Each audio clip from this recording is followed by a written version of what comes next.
Matthew, I just want to start with asking you, what do you feel is the greatest challenge facing new builds and yachts and services? So Matthew Roberts is joining in the conversation now to cover off this question. Thank you, Rebecca. I think there are a number of challenges that face captains, and one of the key challenges is balancing the performance of the IT systems and the internet with the cyber controls that are recommended as a result of the cyber assessment that may be within the safety management system or using third parties.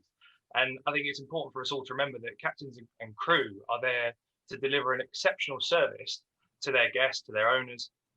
And these risks and the controls can potentially impose on that guest experience if not handled with care. I mean, realistically, they do really need to focus on the safety first, and there's a lot of security that does need to be brought to a higher standard. And it's not just on the IT systems, it's making sure crew are involved as well, but making sure that crew can go about their day job without having extra security controls, much like ISPS checks, and making sure it's having to have lots and lots of checklists and so on. We need to really make sure it's interwoven to how crew manage the operations on board. I think for new builds, it's much easier to cater for cybersecurity because they have the time. They can put it into the infrastructure that they're working towards launch. But it's the biggest challenge is for the existing yachts that are in service, and there's a far greater number of them where they're having to almost retrofit the measures and go through the number of upgrades and refits that they've had. And potentially find that a lot of that hasn't been done to the best practices or the recommendations of cybersecurity professionals.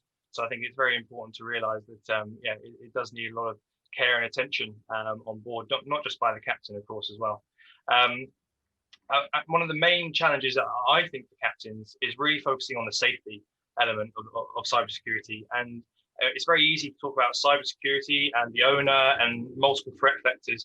But realistically, we're here to talk about safety of lives at sea and the safety of your operations. And remember, as Lorenzo said at the beginning of the workshop, the IMO resolution affirms that an approved safety management system should take into account cyber risk management in accordance with the objectives and functional requirements of the ISM code. So I think two main things to focus on for safety are, one, the supply chain. As you know, even if you're a supplier without technology on board, you can still pose a risk. And it will take the rest of the industry to get on board, not just focus on the super yachts, but suppliers need to get on board with this initiative as well to make sure that the resilience of the industry is far better.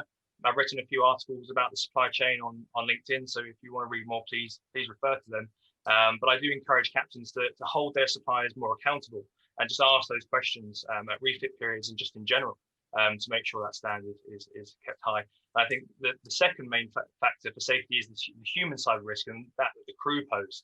Of course, there are particular factors that hackers could attempt to go to the owner, but realistically, owners, charter guests spend weeks at a time, days at a time on board. It's the crew that are there consistently all year round. There's more of them. They have more devices, and the probability is most likely that they might end up inadvertently and accidentally cause a cyber event, and whether that's by clicking on a phishing link or there being a vulnerability on an OT system, which really needs extra care and attention. That's what we need to really make sure we take care of.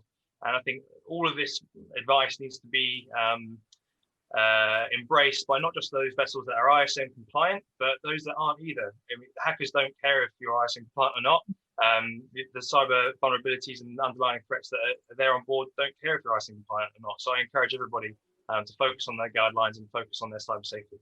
And now, obviously, the cybersecurity training is important. Now, is classroom training enough, Matthew? If classroom training was enough, teachers wouldn't set children homework. I think the same goes for crew when they go and do their tickets.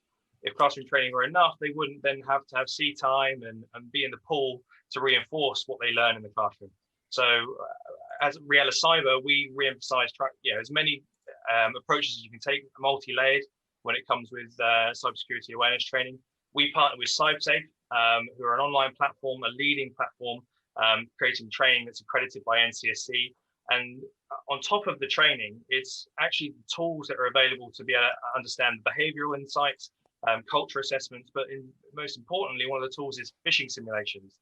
So rather than having to try and get crew to do the modules when they're having downtime on the iOS app or Android. It's actually sending them fishing simulations when they're in a busy refit season, or charter guests are on board, or the owners are, and actually put them to the test outside of when they're trying to learn, to make sure that it's not trying to catch them out, but it's trying to understand what that crew risk is, and to understand it to help lower it. And aside from that that training aspect online, we do as sort of a second approach with our cyber risk assessment clients. We incorporate a free of charge session that's interactive, that enables crew to all get on board. We gamify it. There's a leaderboard and people compete against each other. It's great fun. But what we're trying to do is make the training in this classroom virtual experience yachting specific, but also yacht specific, which I think is very important. It's not just trying to take broad guidelines, it's trying to make them specific to the yacht. And I think the third and my final point here is that the policies and procedures seem to be the biggest gap we're coming across. As a result of the cyber risk assessments that we're conducting, they seem to be quite absent and a big gap where they just aren't to the detail that they should be, nor do they get reinforced to the crew.